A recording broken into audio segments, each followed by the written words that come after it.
नमस्कार दोस्तों आजकल मदर ऑफ ऑल डील्स को लेकर काफी चर्चा हो रही है। क्या हुआ था रिसेंटली, जो पीयूष गोयल साहब हैं उन्होंने मदर ऑफ डील्स के बारे में बोला। फिर उसके बाद कल जो है डावोस समिट के दौरान जो प्रेसिडेंट हैं यूरोपियन यूनियन की, उन्होंने भी कह दिया कि ये मदर ऑफ ऑल डील्स है। ये आप देख सकते हो खबर, mother of all deals, European union chief says historic trade agreement with India सून। तो हो क्या रहा है यहाँ पर, यूरोपियन यूनियन और भारत के बीच में क्या एक बहुत बड़ी डील होने वाली, मतलब ऐतिहासिक डील जो शायद अभी तक दुनिया ने देखा नहीं है। इसको थोड़ा सा हम डिटेल में समझेंगे कि एग्जैक्टली हो क्या रहा है यहाँ पर, मतलब किस तरह से ये जो डील है वो यूरोप को और भारत दोनों को इंपैक्ट करेगा, स्पेशली भारत के लिए क्यों इतना मायने रखता है वो मैं आपको बताऊंगा। चलिए आगे बढ़ते हैं, लेकिन उससे पहले आप सबको बता दूं, आप में से जो भी लोग यूपीएससी की तैयारी कर रहे हैं, हमारा जो प्रतिज्ञा बैच है 2027 के लिए या फिर 2028 कोई भी साल की अगर आप प्रिपरेशन कर रहे हो, अलग अलग बैचेस अवेलेबल हैं। इसके अंदर आपको प्रीलिम्स, मेंस, इंटरव्यू सब कुछ की तैयारी कराई जाती है। इनफैक्ट 18 बुक्स का जो पूरा सेट है वो आपके घर पर भेजा जाता है। आप इसको ज्वाइन कर सकते हैं by using this code Ankit live, और लिंक कमेंट सेक्शन में दिया हुआ है। कोई भी डाउट है, प्रॉब्लम है, इस फोन नंबर पर कॉल करिए, मेरी टीम आपको अच्छे से गाइड कर देगी। चलिए शुरुआत करते हैं। सबसे पहले देखते हैं कि एग्जैक्टली क्या बोला गया और कहां पर। आप सब जानते हैं डावोस समिट एक बहुत ही हाई लेवल की मीटिंग होती है, समिट होता है, जहां पर दुनिया के बड़े बड़े लीडर्स जो हैं वो जाते हैं। अभी मैं खबर ही देख रहा था कि अमेरिका से जो प्रेसिडेंट ट्रंप हैं वो निकल रहे थे, लेकिन उनके फ्लाइट में कुछ ग्लिच हो गया, उनको वापस आना पड़ा। तो मे भी शायद फिर से वो जाएंगे, वर्ल्ड इकोनॉमिक फोरम जो डावोस समिट होता है। तो इसी के दौरान क्या हुआ कि जो प्रेसिडेंट हैं यूरोपियन यूनियन की, उर्सुला वॉन डेर लेन, उनके तरफ से बोला गया that India and European union free trade agreement under negotiations is so large and complex कि कई लोग इसको कहते हैं mother of all deals. Mother of all deals क्यों कहा जाता है? देखिए, इसका स्केल बहुत बड़ा है। ये दुनिया की वर्ल्ड लार्जेस्ट इकोनॉमीज की हम बात कर रहे हैं। देखो, आपको ऐसे देखना है, भारत तो है ही है, लेकिन साथ ही साथ यूरोप में छोटे छोटे देश हैं, लेकिन ओवरऑल एज अ ब्लॉक अगर आप देखोगे 27 कंट्रीज का, वो अपने आप में ह्यूज हो जाता है। और इसका डेप्थ अगर आप देखोगे, जो एग्रीमेंट होने वाला है उसमें goods, services, investment, standard, sustainability, digital trade, climate, ये सारी चीज़ों के ऊपर फोकस किया जाएगा। और ये पिछले 20 साल से नेगोशिएट हो रहा था। लेट मी टेल यू, बहुत सारे इश्यूज आ रहे थे, लेकिन अभी क्या है ना, ट्रंप ने सबको एक रीजन दे दिया है। ट्रंप का जिस तरह का व्यवहार है, ट्रंप जिस तरह से टैरिफ की बात करें, हर एक देश चाहता है कि नहीं, चलो अब यूएस को साइड करो और आपस में ट्रेड करना स्टार्ट करते हैं। और इसका इंपैक्ट क्या आएगा, देखो, ये भारत का जो ट्रेड, मैन्युफैक्चरिंग और सर्विसेज की ट्रेजेक्ट्री है उसको पूरी तरह से बदल सकता है। तो यहां पर यूरोपियन यूनियन की जो प्रेसिडेंट है उन्होंने कंफर्म किया कि उनका भारत विजिट जल्दी होने वाला है। आप सब जानते हैं कि रिपब्लिक डे के मौके पर हम चीफ गेस्ट को बुलाते हैं, तो यूरोपियन यूनियन के जो लीडर्स हैं उनको इस बार इनवाइट किया गया, एंड मोस्ट प्रॉब्ली उस समय यहां पर जो डील है वो साइन हो जाएगा। अच्छा, यहां पर हम किसकी बात करें? एक तो भारत, जो कि world's fastest growing major economies है, और भारत चाहता है कि अपने एक्सपोर्ट्स को डाइवर्सिफाई किया जाए, क्योंकि थोड़ा नुकसान तो हो ही रहा है यूएस की वजह से। यहां पर हम डिपेंडेंसी चाइना सेंट्रिक सप्लाईज के ऊपर कम करना चाहते हैं और मैन्युफैक्चरिंग प्लस सर्विसेज हब बनना चाहते हैं। तो ये भारत का एम है। दूसरी तरफ यूरोपियन यूनियन की बात करें तो 27 कंट्रीज इसमें आते हैं। वर्ल्ड्स लार्जेस्ट ट्रेडिंग एंटिटीज है, वन ऑफ दी आप कह सकते हैं। एंड इसके अंदर आपको home to high technology, capital intensive, environmentally regulated industries, ये सब देखने को मिलेगा यूरोप के अंदर। अगर आप टुगेदर दोनों को एक साथ देखोगे तो 2 बिलियन से ज्यादा लोग यहां पर रहते हैं। 25% ऑफ ग्लोबल जीडीपी, मतलब आप समझिए 20 ट्रिलियन की जीडीपी है अगर आप 27 कंट्रीज यूरोपियन यूनियन और भारत को जोड़ दो। So it is one of the largest consumer producer combinations globally अगर आप देखेंगे तो। अच्छा, अब क्वेश्चन ये है कि अब डील क्यों हो रहा है, इतना लंबा समय हो गया है। तो क्या है ना कि एक तो जो ग्लोबल ट्रेड एनवायरनमेंट है वो काफी तेजी से बदला है। यहां पर प्रोटेक्शनिज्म जिस तरह से स्टार्ट हुआ है, टैरिफ को वेपन की तरह इस्तेमाल किया जा रहा है, बेसिकली हम ट्रंप की बात कर रहे हैं। तो ये एक बहुत बड़ा कारण है जिसकी वजह से यूरोपियन यूनियन अब चाहता है कि वो भारत के साथ ट्रेड डील करे। अच्छा, यहां पर जो रिलायबिलिटी है ट्रेडिशनल मार्केट्स के ऊपर वो डिक्लाइन हो रहा है, जैसा मैंने आपको बताया, क्योंकि ट्रंप ने टैरिफ लगा दिया तो हम जो एक्सपोर्ट कर पाते थे, यूरोप जो एक्सपोर्ट कर पाता था अमेरिका में, उसमें दिक्कतें आएगी। आप देखो ना, कभी भी कुछ भी बोलते रहे कि यहां पर वाइन के ऊपर, फ्रेंच वाइन के ऊपर हम 200% टैरिफ लगा देंगे, तो ये सारे जो ट्रेडिशनल मार्केट्स हैं उसमें प्रॉब्लम्स आ रही हैं। तो यहां पर स्ट्रैटेजिक कन्वर्जेंस भी है, क्योंकि यूरोपियन यूनियन चाहता है कि उसको एक रिलायबल डेमोक्रेटिक पार्टनर मिले। ध्यान से समझिएगा, डेमोक्रेटिक पार्टनर। तो भारत से बेटर क्या हो सकता है, एक रिलायबल और डेमोक्रेटिक पार्टनर एशिया के अंदर। चाइना है नहीं डेमोक्रेटिक। और वहीं भारत को क्या चाहिए, भारत को चाहिए access to high value market and capital, तो वो हमें यूरोप से मिल जाएगा। तो ये दोनों का कन्वर्जेंस आपको देखने को मिलेगा। अगर हम नेगोशिएशंस की बात करें, 2007 से नेगोशिएशंस चल रहा है, जी हाँ, ऑलमोस्ट 20 साल होने जा रहे हैं। 2013 में चीजें रुक गई थी, फिर वापस 2022 में चीजों को रिवाइव किया गया, लेकिन ट्रंप के आने के बाद से अब फाइनली ये जो डील है वो साइन होने जा रही है। तो ये पॉलिटिकल विल दिखाता है दोनों तरफ से। अच्छा, यहां पर 20 साल तक नेगोशिएशंस क्यों चला, ये भी थोड़ा सा समझिए, क्योंकि स्ट्रक्चरल डिफरेंसेस थे।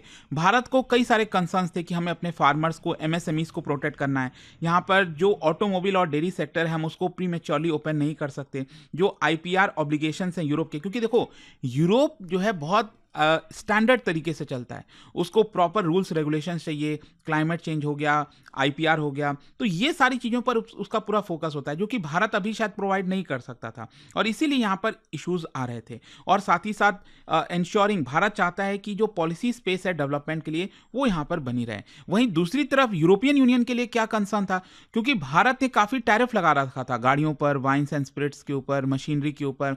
यहाँ पर आईपीआर का अच्छा इन्फोर्समेंट नहीं है भारत के अंदर, एनवायरमेंटल और लीगल लेबर जो स्टैंडर्ड है वो अभी तक नहीं था। अभी तो वैसे आपने देखा होगा वेज कोड जो है वो आपका लागू कर दिया गया है, तो इससे एक हेल्प मिल जाएगा। वहीं यहाँ पर यूरोपियन यूनियन चाहता है कि जो गवर्नमेंट प्रोक्योरमेंट है भारत में उसमें एक्सेस मिले, फाइनेंशियल और डिजिटल सर्विसेज में एक्सेस मिले। तो ये जो डील है इसमें कहीं ना कहीं अब चीज़ों को बैलेंस करने की कोशिश की जा रही है। कुछ चीज़ें भारत लूज करेगा, कुछ चीज़ें हो सकता है यूरोप लूज करे, लेकिन ओवरऑल एज अ एंटिटी देखोगे तो ये बहुत बड़ा गेन हो सकता है यूरोप के लिए भी और भारत के लिए भी। अच्छा, अब क्वेश्चन ये है कि ये जो डील का नेगोशिएशन हो रहा है उसमें क्या क्या चीजें हैं। सबसे पहला है ट्रेड इन गुड्स। भारत चाहता है कि हमें जीरो टैरिफ मिले, किसके ऊपर, textile, garments, leather, engineering goods, pharmaceutical, मतलब भारत की जो प्रोडक्ट्स हैं वो आसानी से यूरोप में हम एक्सपोर्ट कर सकें, ये भारत चाहता है। वहीं यूरोप क्या चाहता है, यूरोपियन यूनियन चाहता है कि भारत ने जो हाई टैरिफ लगा रखा है ऑटोमोबाइल्स के ऊपर, जैसे 100% टैरिफ, अल्कोहल के ऊपर, इंडस्ट्रियल मशीनरी के ऊपर, उसको कम किया जाए ताकि यूरोप भी अपने प्रोडक्ट्स को भारत में बेच सकें। फिर इसके अलावा अगर हम सर्विसेज की बात करें, देखो इसमें भारत को बहुत ज़्यादा गेन होने का आसार है, क्योंकि ये भारत की स्ट्रेंथ है। अगर हम सर्विसेज देखते हैं, स्पेशली आईटी, तो यहाँ पर आईटी और आईटी एनेबल्ड जो सर्विसेज हैं वो भारत और ज़्यादा एक्सपोर्ट कर पाएगा यूरोप के अंदर, क्योंकि अमेरिका से तो अगेन प्रॉब्लम आ रही है। कंसल्टिंग और जो इंजीनियरिंग सर्विसेज है वो हम दे पाएंगे, फाइनेंशियल और प्रोफेशनल सर्विसेज दे पाएंगे। भारत क्या चाहता है, भारत चाहता है कि हमारे जो प्रोफेशनल्स हैं उनका ईजियर मूवमेंट हो, मतलब हमारे लोग आसानी से वीज़ा उनको मिल जाए, वो आसानी से वहाँ पर जा सकें, हमारी जो क्वालिफिकेशन है उसको रिकॉग्नाइज किया जाए यूरोप के अंदर, जो वीज़ा रिजीम है वो प्रिडिक्टेबल हो जाए। इसमें कहीं ना कहीं भारत को बहुत बड़ा गेन होगा।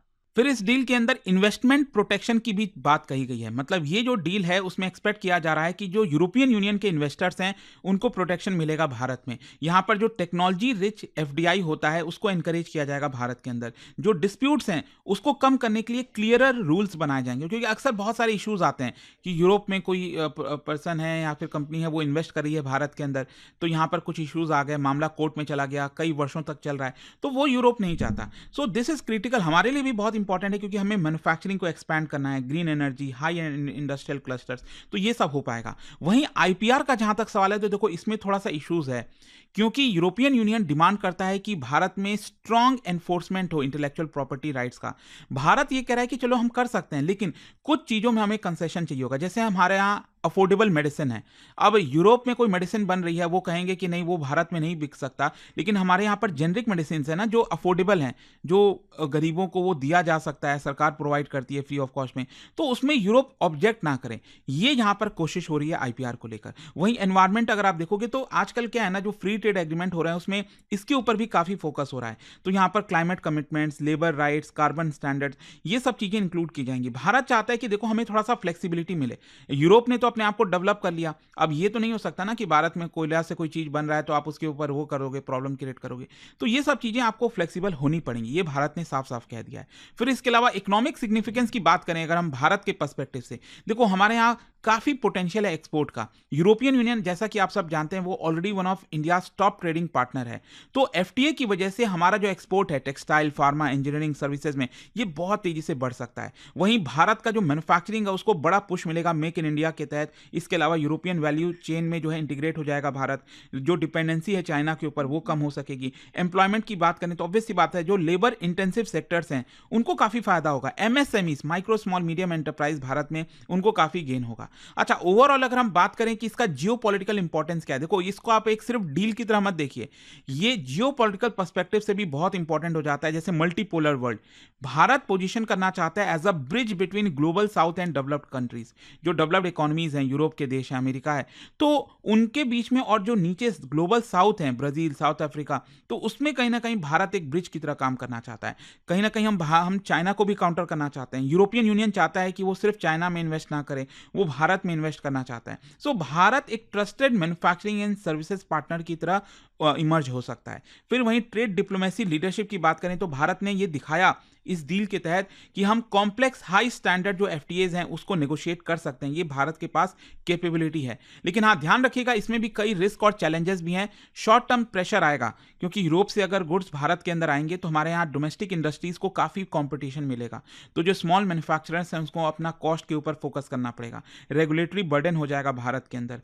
अनइवन बेनिफिट्स हो सकता है स्टार्टिंग में, मतलब कि कुछ सेक्टर्स को फायदा होगा, कुछ को लॉस हो सकता है। तो वो सब चीज़ें हमें देखनी होगी। बट आई होप कि इस वीडियो के थ्रू आपको समझ में आ गया होगा कि एग्जैक्टली इंडिया और यूरोप क्या करने जा रहे हैं, क्यों इसको मदर ऑफ ऑल डील्स बोला जा रहा है। जाने से पहले एक बहुत ही इंटरेस्टिंग क्वेश्चन, क्या बता सकते हो यहां पर यूरोपियन यूनियन के रेफरेंस में 2 स्टेटमेंट दिए हैं, कौन सा करेक्ट है? और इसका राइट आंसर आप सब जानते हैं, मेरे इंस्टाग्राम पर तो मिलेगा ही, वहां पर अगर आप नहीं हो कोई बात नहीं, टेलीग्राम से ले सकते हैं इसका सही उत्तर। और दोस्तों, जैसा मैंने आपको बताया, अगर आप यूपीएससी की तैयारी करें, कोई भी साल की प्रिपरेशन करना चाहते हैं, प्रतिज्ञा बैच, इसके अंदर प्रीलिम से लेकर इंटरव्यू तक सब कुछ कराया जाता है। इनफैक्ट बुक्स का जो पूरा सेट है वो आपके घर पर भेजा जाता है। मैं आपको बताऊं, अगर आप प्रीलिम्स क्रैक कर लेते हो तो जो भी आप फी पे कर रहे हो वो आपको रिफंड कर दिया जाएगा। ये फोन नंबर दिया, आप इस पे कॉल करिए, मेरी टीम आपको अच्छे से गाइड कर देगी।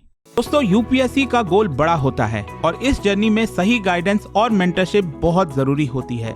इसलिए स्टडी IQ IAS लेकर आया है आपके लिए यूपीएससी 2027 की कंप्लीट फाउंडेशन प्रिपरेशन एक स्ट्रॉन्ग और स्ट्रक्चर्ड अप्रोच के साथ।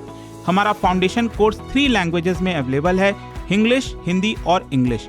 अब आप अपनी पसंद की लैंग्वेज में तैयारी शुरू कर सकते हैं, same syllabus, same expert faculties और सेम क्वालिटी गाइडेंस के साथ। इस कोर्स में आपको मिलेगा टॉप फैकल्टीज का एक्सपर्ट गाइडेंस, प्रीलिम से इंटरव्यू तक complete coverage, daily live evening classes, structured notes, previous year questions and test series. साथ में मिलता है dedicated mentorship throughout the journey. Seats limited है और अगर आपका टारगेट यूपीएससी 2027 है तो यह बिल्कुल सही वक्त है शुरुआत करने का। बस स्टडी IQ ऐप खोलो। स्टडी IQ IAS, आपका सिलेक्शन हमारा मिशन।